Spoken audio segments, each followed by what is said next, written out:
Welcome to the Peacebuilding Practitioner, a resource page and podcast for people working on conflict, on peacebuilding, and on social justice issues.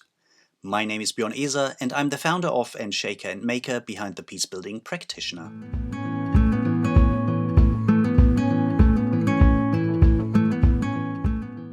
And today you're listening to the second episode of Season 2 of the Peacebuilding Practitioners podcast.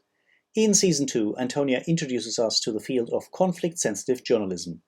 Drawing on her vast experiences in journalism as well as in conflict transformation and peacebuilding work, Antonia now starts to translate theory into practice. Episode 2 looks at key aspects that set conflict-sensitive journalism apart from other forms of reporting. So, lean back and be ready for yet another exciting show. Antonia, time to get started!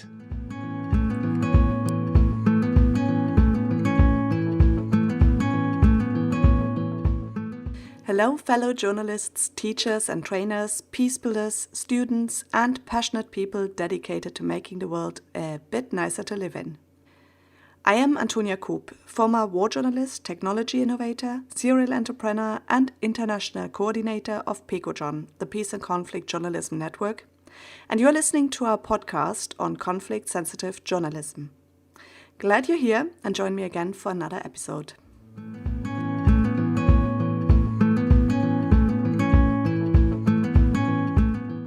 In the first episode of this podcast series on conflict-sensitive journalism, I explored the origins of the concept and how it relates to other approaches to reporting on conflict, crisis and war. In the second episode, I will begin looking at conflict-sensitive journalism in more practical terms. What is it that reporters and editors do differently when they choose to report in a conflict-sensitive way? And what is the impact of this shift in perspective on the conflict situation and its stakeholders? When we decided to put this podcast together, the original plan was to give you a quick overview and introduction into conflict-sensitive journalism.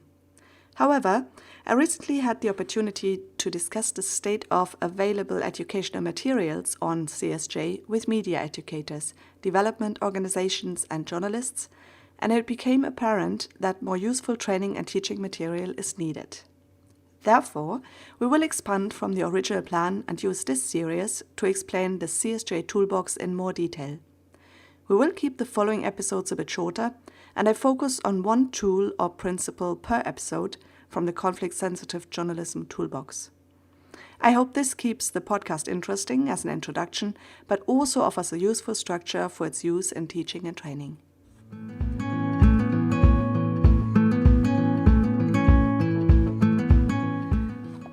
Okay, let's look at conflict-sensitive journalism in practice. To look at the practical side of conflict-sensitive journalism, we have to go back to a very basic question. What do journalists actually do? Sure, there are a lot of possible answers to this question, from writing articles and interviewing people to sticking their noses into where they don't belong. All true. But let's stick to the practical. Regardless whether a journalist is a writer, radio or broadcast reporter, or a major outlet or the campus press, journalism requires reporters and editors to make decisions on what to report and how to report it. At first glance, these questions seem simple. Just report facts is what young journalists often hear from their teachers and seniors. However, in reality, it is rarely this straightforward. Facts aren't independent from our perception of them, and therefore, unavoidably, a journalist's reporting is shaped by the journalist's own perspective, as well as external pressures and expectations. These can be editorial demands, location and target group of the media outlet, house styles, assumptions of what sells and what doesn't, and countless other rules and habits which have evolved and are seldom questioned in daily practice. Journalists are too often guided by editorial prerogatives gone rogue. What bleeds that leads is a cynical but persistent mantra in newsrooms. So is the illusion of objectivity. The result of such newsroom mantras is a news selection that gives priority not to the most relevant and meaningful, but to the story with the highest body count, a royal baby or the shape of the booty of a celebrity. To find true meaningful guidance, journalists need to take a skeptical, thorough look at what we see as news values, and we need to go back to the roots of our profession. What and how we report ultimately depends on how we as reporters and editors perceive the task and role of journalism in society. How we look at our readers and audiences, and how we as media practitioners relate our stories to current affairs and conditions in society. Conflict-sensitive journalism requires us to discuss common habits in media practice that erode the quality of reporting and have led to a reporting style that too often adds fuel to the fire in an already tense situation. Let's be clear about something though.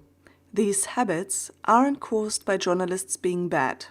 They're rooted in the history of journalism and have evolved in response to increasing competition among reporters and media outlets, to market pressure and a growing business orientation of media companies around the world. And too often, journalists aren't as well trained and educated as we would like them to be, or they fall victim to political manipulation or threats. Of course, all professions have some bad apples in their midst, individuals and organizations who consciously choose to abuse their power and influence. But in my career as a journalist and throughout the many years I have worked with journalists as international coordinator of PicoJohn, I've come across very few of these personalities. Most journalists I know are passionate, dedicated to their profession, and many are willing to take great risks in the hope that their work contributes to positive change in the world. Nobody needs an ethical and moral finger waved in front of them when they're about to walk into the fire line with nothing but a camera and some chocolate bars in your pocket to make it through the night. That's why we have developed the concepts of conflict-sensitive journalism into an essential toolbox for journalists that helps reporters and editors to achieve high-quality reporting of conflict, crisis, and war.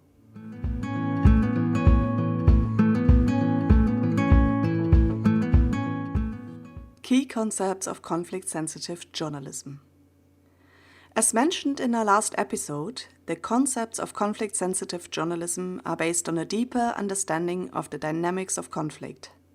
They lean on the instruments of conflict analysis, but are rooted in a solid foundation of journalism values and principles. And they present a reporting that as such can support de-escalation without forcing journalists into advocacy. In our work with journalists around the globe and drawing on the foundations of research conducted by Johan Galtung, Jake Lynch, Ross Howard, Nadine Bielke, and many other researchers and practitioners, we have identified 18 significant principles, shifts in thinking and focus in media reporting that enable us to achieve high-quality reporting on conflict. These concepts provide guidance for practicing journalists and have been developed as strategies to overcome the negative habits of the media. They are based on widely agreed journalistic values such as truth-seeking, accuracy and balance, impartiality and relevance, and the need for independent, relevant reporting. Let's take a look at the first of these principles.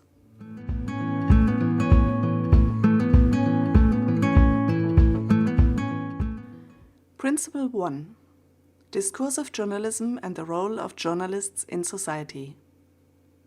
In our last episode, we've already discussed this to some degree.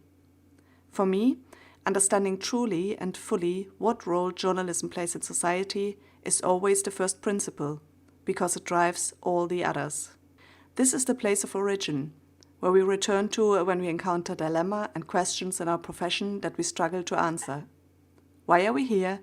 And what are we really supposed to achieve? Many journalists and media practitioners have a rather cynical perception of their profession. They feel that their media outlets have lost their purpose as a democratic institution, a watchdog that keeps those in power accountable.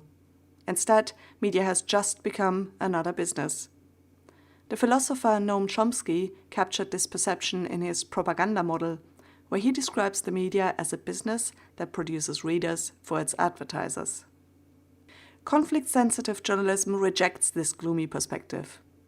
It embraces a different journalistic ideal, wherein journalism is not just a business, but also not only a watchdog. It is a channel for communication in a society too large to allow its members to communicate directly with each other.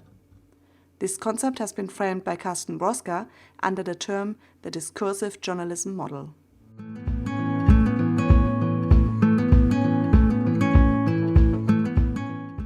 The discursive journalism model. The model represents a slight but significant change in our understanding of the role of journalism. As a communication channel, the media provides more than pre-selected facts. It offers members of society orientation on the ongoing discourse and enables active participation. Imagine a small village. All inhabitants communicate quite freely with each other. Gossip makes the round, but since everyone is at arm's length from each other, the villagers usually know what's going on. Whenever something happens that affects the entire village, information travels by word of mouth. Equipped with the necessary information, the villagers can choose to engage or contribute their ideas and opinions also by word of mouth, or by yelling on the marketplace if needed. This means the discourse within the village flows freely amongst all inhabitants. Yes, I know, this is an ideal model of a village. In a real village, there might be gender issues and women are cut out of the conversation. Older people might be left out of the discourse, or the LGBTQ community doesn't get a say. We'll come to that. But in theory, a village has working communication channels, and these channels work due to physical proximity. Now imagine a goat falls down the well of our ideal little village. The villagers will know about it. They will know not to drink the water until the well is cleared again. The inhabitants will gather with ropes. They send a fit kid down the well to tie the rope around the goat, and together they will pull the poor creature out, saving the village's water supply. They will probably have a party afterwards to celebrate their success. We live in a globalized world, in a world we often call a global village. Like in the goat story, we are villagers connected by mutual dependency. Gone are the times when things could happen elsewhere that had no relevance for our lives here. Let me give you some examples. When the United States elect a president, global stock markets go up or down. Conflicts in the Middle East and Africa cause refugees to seek safe haven in Europe. From a wet food market in Wuhan, a new virus attacks people and health systems of nations around the world. And where corporations and countries conspire in their failure to protect the rainforest, we all run out of air eventually. We have a lot of goats in a lot of wells. What we don't have is the proximity required for word-of-mouth communication. In our globalized world, we need a communication channel, one that is clean and impartial so it doesn't pollute the information it channels. To address the burning issues of our times, we need a communication channel, one that is accessible and available for all to engage in discourse with the rest of society. This is the role of journalists today. The journalist as communication channel is much more than a watchdog that barks up the tree of misconduct. He or she is a conduit for social discourse. Most business-oriented media has given up much of its relevance as democratic function in society in exchange for influence, cost efficiency, and the quick and easy financial gains companies can make by selling entertainment. Depriving the people of access to independent, reliable information weakens democracy and weakens communication and participation. It excludes minorities from social discourse and gives voice not to the most relevant, but the loudest, or those with influence and money to buy publicity. This has a devastating effect on our capability to address problems in our society. It undermines our capacity to deal with conflicts non-violently and constructively. Discursive journalism asks journalists to open a communication channel between conflict parties and create a room for exchange and conversation that is not limited by the ability of parties to meet or even their willingness to communicate with each other. Such journalism can create communication beyond hard frontiers, a process critical to overcoming violence and engaging in more constructive dialogue and ultimately collaboration.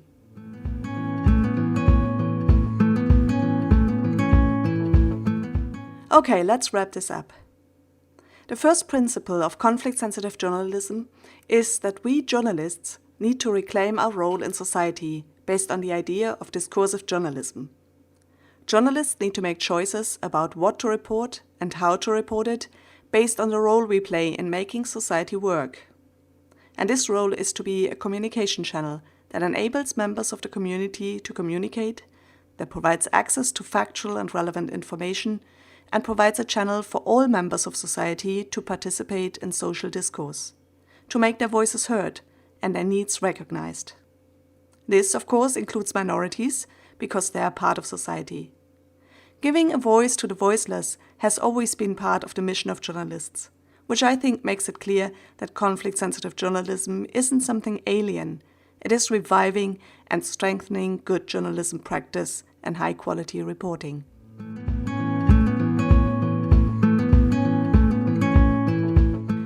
So I think this is a lot of food for thought, and it is where we have reached the end of our second episode. In the next episode, I will look at the geometry of conflict and how a mental construct of conflict affects how we as journalists frame our reporting. Thanks for listening, and I hope you'll join me again next time. Keep the great work up and stay safe and sane.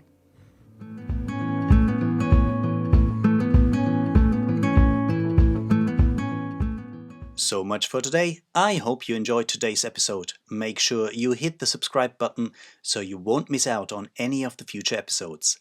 And I would really appreciate if you leave me a rating on iTunes, on Spotify, Stitcher, or wherever you listen to your favorite podcasts. If you want to learn more about the Peacebuilding Practitioner, head over to my webpage. That's www.thepeacebuildingpractitioner.org, where you find plenty of articles from practitioners for practitioners. And if you want to dive even deeper into this field of work, join us for one of our online courses. If you want to learn more about that, just get in contact with me. You find the contact details in the show notes or on my webpage.